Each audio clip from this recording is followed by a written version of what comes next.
వీకే films movie news కి స్వాగతం సుస్వాగతం. స్టోరీ హట్ గా ఉంటుంది, మ్యాటర్ క్లియర్ గా ఉంటుంది. ఇప్పుడు స్టోరీలోకి వెళదాం. ప్రిన్స్ మహేష్ బాబు తను మరలా ప్రిన్స్ అని మరొకసారి రుజువు చేసుకున్నాడు. మహేష్ బాబు తను మరలా ప్రిన్స్ అని రుజువు చేసుకున్నాడు అనే వివరాలకు వెళ్తే, శ్రీమంతుడు సినిమా ఇచ్చిన సూపర్ సక్సెస్ తో శ్రీమంతుడు సినిమాలో మహేష్ బాబు ఉపయోగించిన సైకిల్ ని వేలం పాటకు పెట్టారు. ఈ వేలం పాట ద్వారా వచ్చిన డబ్బుల్ని మొత్తం ప్రిన్స్ మహేష్ బాబు వీటిని సేవా కార్యక్రమాలకి దానం చేసేశాడు. 5 లక్షల రూపాయలు మన నందమూరి బాలకృష్ణ చైర్మన్ గా ఉన్న బసవతారకం క్యాన్సర్ ఇన్స్టిట్యూట్ కి, హీల్ ఏ చైల్డ్ ఫౌండేషన్ కి 10 లక్షల రూపాయలు విరాళం ఇచ్చేశాడు. కొద్ది రోజుల క్రితం చూసాం ప్రభాస్ కూడా ఈ విధంగా ఓల్డ్ ఏజ్ హోమ్ కి 5 లక్షల రూపాయలు విరాళం ఇవ్వడం ఎంతో గొప్పగా చెప్పుకున్నాం. మరి ఇప్పుడు ప్రిన్స్ మహేష్ బాబు కూడా శ్రీమంతుడు సినిమాలో ఉపయోగించిన సైకిల్ ద్వారా వచ్చిన 15 లక్షల రూపాయలని ఈ సేవా కార్యక్రమాలకి దానం చేయడం ఎంతో గర్వించదగ్గ విషయం అంటున్నారు ఫ్యాన్స్. మరి ఇప్పుడు ఈ విషయం సెన్సేషన్ అయిపోయింది. దీని మీద న్యూస్ అటు సోషల్ మీడియాలో, వెబ్ మీడియాలో ఈ టాపిక్ హాట్ టాపిక్ అయి మహేష్ బాబుకి ఉన్న క్రేజ్ ఇంకా పెరిగిపోయింది. మరి భవిష్యత్తులో కూడా ఇటువంటి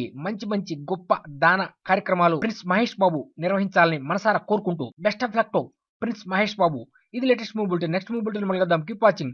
please subscribe VK films for latest movie news.